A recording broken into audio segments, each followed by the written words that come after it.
Hello and welcome to Scholar Coaching. If you'd also like to participate, follow the link below and access the replay inbox. In there, go ahead and drop your replay file, ball chasing link, or YouTube video of you playing your preferred game mode, and mention your competitive rank or six-man's rank if possible. If any of this doesn't make any sense to you while watching the video, feel free to follow up on my Scholar School of Learning series in my video playlist. We go over all the basic ideas and general rotations that are talked about in these replay analysis. Thank you, and I hope you enjoy. Nice. Go to corner, alright. Pre-flipping forward like this doesn't really help you anything. When you're dusted like this in this distance, like a pre-flip forward when Dr. Dave has that much of a dribble, I just wouldn't recommend it. I'd recommend just driving casually, even if you want to go straight in like this so you can fake out. Like, you can still close the same distance by just going straight at full speed and then turning out, to cover the range. He goes vertical here. You could go for a vertical to force him into the corner. You can stay ahead of him if you'd like. You go backboard for this. You get the save. How good is this read? Yeah, that's pretty good. The biggest thing that I'm trying to point out is that, like, you're pre-flipping forward when you know you're dusted just to use your boost to go back. Why not just start farther back if you know you're dusted, right?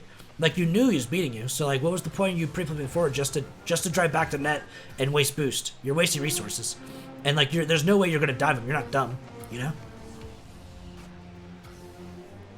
Go for the boost steal. Nice. Chip around one. Good 50. You kind of slow him down. Teammates up. You fake. Nice. A little bit of control. Could try the shot.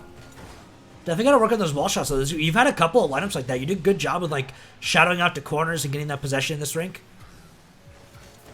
Chip. Not really the cleanest setup for this double tap or double jump aerial setup here.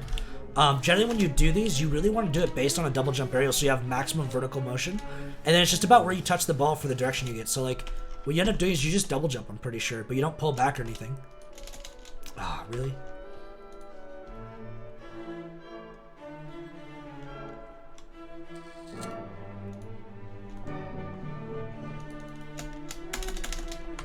Come on, dude. Does this plugin not work anymore?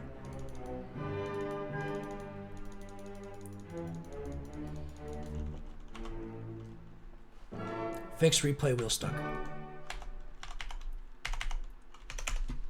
Bruh. Oh, wait, there we go. To play enough. Yeah, you just double jump into that. You didn't even pull back. So, like, ideally, you want to be getting this double jump barrel motion to hit it up vertical with you, and you pull back so you can actually chase and follow through. Or the same idea, so if you pop it higher, you get control of, like, a ceiling double tap or something to hit it immediately. But you're not really utilizing a good double jump barrel for this. You're just double jumping and then just trying to use your boost to catch up to it. That's almost never going to work. It'd be better for you if you just double chipped it and then just followed up, waited, see Spy's hit, slow down for Spy's hit, he catches awkwardly, you're up, and you shoot from here instead, right? It'd be way more efficient. At the same time as well, like, you have a really good shot on net here because he's a little slow. If you put this on net, you'd make Spy's waste a lot of resources in boost and positioning. But yeah, good job not committing all the way for it, but you should just... That setup was just such a bad line anyway, you're almost never going to get that setup. Good 50.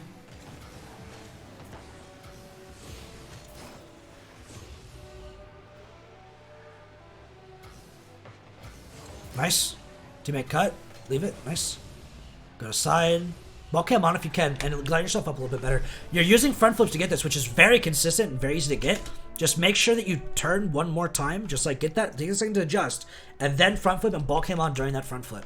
So you want to make sure you get ball cam on during this motion, so you can watch his hit, so you can snap turn in aggressively and take your solo play immediately, right? And just take that extra second here to set up that boost grab, and you'll basically have it. Not even a full second, it's literally like half a second, just to figure out, make sure you have that boost grab.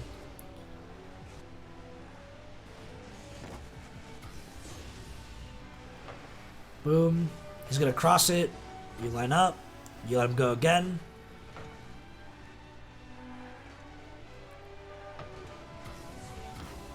Okay. And then... Shame.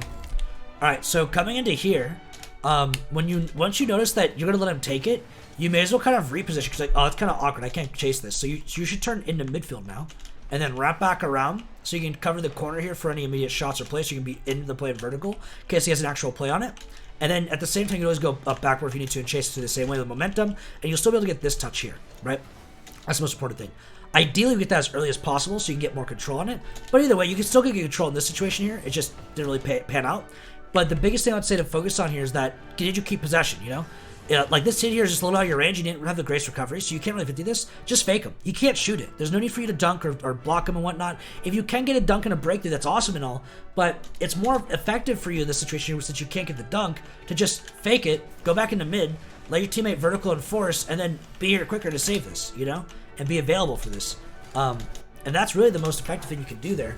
On the follow through, then on the way back, you could have recovered a bit faster and gotten the save still and blah blah blah. But like you're putting so much weight on your recovery to be perfect, and you don't have that much boost at the end of the day.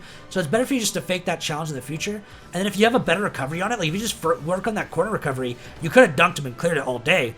And that's worth to go for. But like, you know, identify your recovery is kind of bad there. Just accept the loss and then move on and rotate. Nice 50, cool. 12-12. Not quite. Alright, you wrap in. Bit of a fake mostly. You back passes, you turn in with your teammate, a little aggressive. So coming into here, you're pre-flipping over the side again, right? So a lot of aggressive overall motions, and you're forcing yourself to the wide side. Rather, if you just drove, you'd be right here still, which means that this is a hit to the side corner, which is a lot more possession, guaranteed breakthrough. There's no one beating you now, you know, it's guaranteed.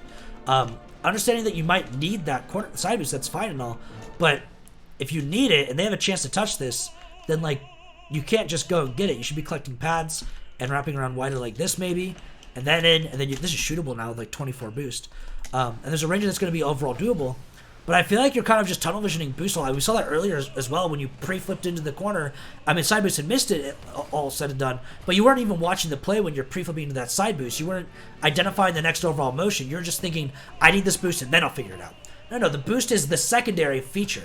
It's ball over boost, you know? If you go boost over ball, you end up in situations where you can't control anything anyway. Boost is a secondary objective. It's something you do along the way to the ball, or along the way of getting your possession. Like this, you collected side boost, you hit the ball in a way that you can keep possession and get side boost here because it wasn't shootable. Versus, you know, differently, if you're right here, you probably would just go for the solo player shoot on net and then worry about the boost afterwards, right? Because the ball comes first, the shot comes first. The boost is just secondary. But since you can't shoot it anyway, getting possession with the boost gives you more versatility, more pressure, more potency. And so going for the boost here makes sense. But that's the situation where it makes sense versus what you're doing earlier, which was literally just bailing towards boost and just diving. Similar to here, like I talked about earlier, don't pre-flip forward when you're last man back. You know you're dusted. You know you're beat. If Phoenix shoots this on net, there's no way you beat Spies to that ball. If he passes it mid, there's no way you beat Spies to that ball. If they whiff it and they clear it to your net, you're doing nothing now by pre-flipping forward. So you literally get nothing by pre-flipping forward. You get beat. You overstep for this hit here. There's nothing you do. But if you take your time and you don't flip, you could just vertical up here and then make your counterattack and it'll all be said and done. You're flipping towards a beat. You know you're dusted there. You can see that you're dusted. You started late. Just, you know, accept your loss and just play it starting late. You know that you're delayed. Play a defensive second instead, rather than try to be aggressive. Even though your playstyle might lead towards being aggressive, you can't always get the aggressive position. It's not always going to work out. Good 50. Is that in? Ooh, that'd have been lucky. Again, pre-flip on the other side. He's just going to hit it midfield for you again. This time, though, he took a lot more time, so he had the ability to intercept. But, like, what if he hit it right now? What if he jumped up and he cleared it at this moment? Bang! That's way harder for you to get, right? Yeah, this guy was delayed by your teammate's force, so you got time to get the boost. But at the same time, it was delayed. So, like, if you collected your pads and you had the line to come in, so you get 2 here, right? You're coming full speed, 12-12. Right? You could be getting a chip over him into sidewall pressure and so on, or like you could be 50 and dunking this guy in his net and whatnot comparatively as well. There's a range that you could be doing here if you want to be fast. At the same time, if you want to be slow and so on, like your teammate buys you a lot of time. You just collect your 12 here, go out here, 12, 12, 12. You know he's going to the clear. Here's the bang, boom, you're in. This is a straight shot on net too, and you can guarantee every clear possibility that he had too along the way. Little force back, good try. Flip out. Grab your 12 here, snap over, get your corner boost, that's fine. Good job saving the side. Hopefully it doesn't bite you in the butt. No, it should be good. Yeah, I think that side boost save was really good. Your teammate got it, not the opponent. Rolls down, not quite. You chill.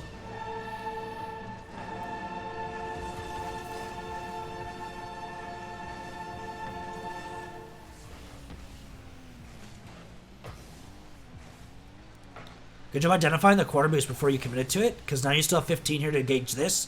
which should be savable. Good speed, nice job. Without that 15 boost, if you committed that corner boost without checking, that would have been really bad. So good job on that. Good dive, that's a good 50.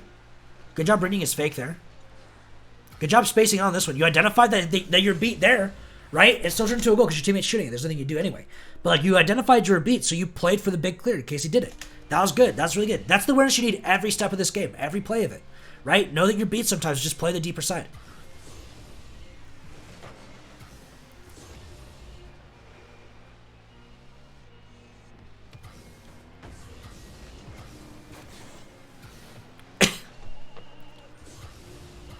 Nice. And then, okay. That's fine. You should be able to get this catch. You got time. Nice. Good catch. Good try the flick. The catch wasn't great. If you had a great catch there, you'd have got around him, obviously. But great idea. Honestly, it was a great idea. I love the execution. It was very close. Keep on working on that. That was a great overall read. You noticed the space. You identified the time. That's a really high IQ situation there. Good job.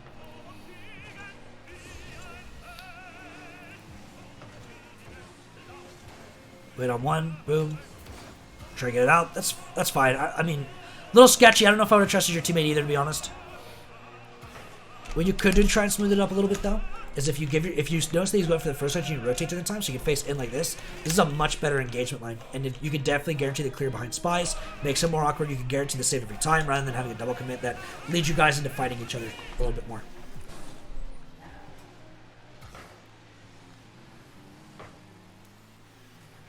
When you rotate to net, do not rotate near post and turn in at the near post. Always go wider. Ball come off too if you need to. Right? Go wider so you don't almost bump him. You could bump him here, get in his way, but like you turn in here, this is still very playable. You can still just drive out and get this, right? There's plenty of time. But don't get in the way of your teammate, because if they shot that while you bumped your teammate, you would have been done. There's nothing you could have saved anyway. So your teammate comes first. The challenge has to come first for you in that rotation. Good try the vertical. It's out of the range there for you. You collected a 12 here and so on, but your teammate drops the ball. You do your best to get on top of it. Good try overall on that. Yeah, the low 50 there's not much more you can do. If you can, I'd almost recommend just going straight down the wall or landing and turning right here to kind of push up to this 12 so you can drive through 12s this way. And then now you can see that you need to leave 12-12, wrap in, and then you might be able to save it at the end here instead. Or the same idea, if you wrap to the right and then you come down around 12 up and hit to the corner, you might be able to 50 this guy to the corners as well. There's going to be a range of it that's possible. I'd prefer that way on average, because that way if Matty gets a breakthrough as well, you're covering the breakthrough. And there's really, and as you can see, even though you rotate it back, there's nothing you can do to save this. Like, you could have tried to wait for the shot, and you could try to be on it right here and just wait for it, but he also could just shoot it high. So it's like, you're just playing a 50-50 on that. You know, there's a chance you save it at the front, there's a chance you save it at the back, but it's based on mostly how quick Spies goes or where he places it himself, you know? And so it's chances you're in a position where you have no control here. There's no 50 chance for you, and there's no chance for you to get the save either, because if he shoots high, as long as Spies is good enough. So overall, not too bad. A couple of spots you definitely did really good, and you had really good awareness. But it's not about speed. Isn't about being like the fastest car on the field. I mean, that is part of it. But like at a certain point, you're gonna get mechanically good enough to where you're as fast as anyone else in the game, mechanically speaking. Like when it comes just to be able to drive the car fast and rotate at full speed. Like, starting at, like, GC, like, high GC1, even mid GC1 or low GC1, starting around GC1, anyone could drive the car at full speed and rotate at full speed. Getting into position on time isn't really the problem. The problem is knowing what position to be at before it happens so we can play the ball sooner, right? Like, anyone could drive the car at full speed starting at GC1. Pretty much anyone. I've never seen someone in GC1 that can drive the car at full speed, you know? And rotate around properly. There's people at Diamond that can do it too, and people in Champ that can do it. But really, I've never seen someone that in that rank that can't do it. And pros can't move the car any faster, technically speaking. They could shorten the line, they could be ahead of the play sooner, they could do those things, and that's really the idea. When you know your beat, you just gotta accept your beat and play as fast as possible to the best position for the next play, rather than trying to make up for a play that you can't get to. These guys aren't slower than you. They're just as fast. These guys are moving the car just as quick as you are. There's no way you beat them to a ball that they have a shorter distance on. There's no way. They will dust you every time. You need to play according to distance. You need to play according to pre-positioning, pre-car facing, who jumps first, stuff like that. Not who has a... Don't rotate third or extend midfield. Chase the ball like a fucking animal. Be a man.